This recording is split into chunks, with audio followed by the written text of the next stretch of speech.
The probability of a simple event can be used to make predictions.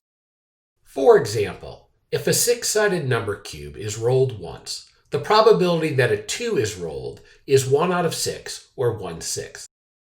If a 6-sided number cube is rolled 30 times, the simple probability, 1/6, can be used to predict the number of times a 2 will be rolled.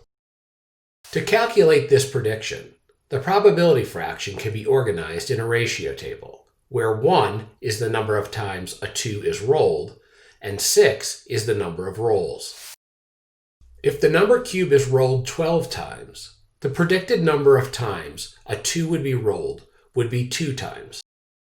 If the number cube is rolled 24 times, the predicted number of times a 2 would be rolled would be 4 times. If the number cube is rolled 30 times, the predicted number of times a 2 would be rolled would be 5 times. So, if a number cube is rolled 30 times, simple probability predicts that 2 would be rolled 5 times.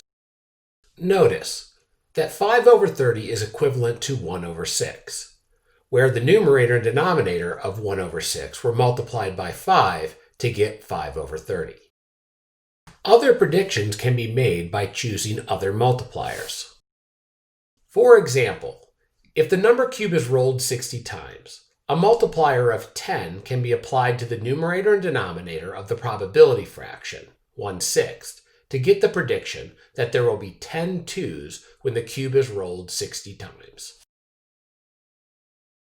Theoretical probability can be used to predict outcomes, but the results of a single experiment do not have to match this prediction. For example, if a fair number cube is actually rolled 30 times for an experiment, the value for each roll can be recorded. When the results for this experiment are organized in a frequency table, the results show that the experimental probability for rolling a 2 was 4 out of 30, or 4/30.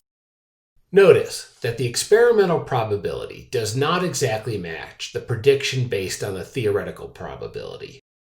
But if more rolls of the number cube are included in the experiment, the experimental probability is likely to be a better approximation of the theoretical probability.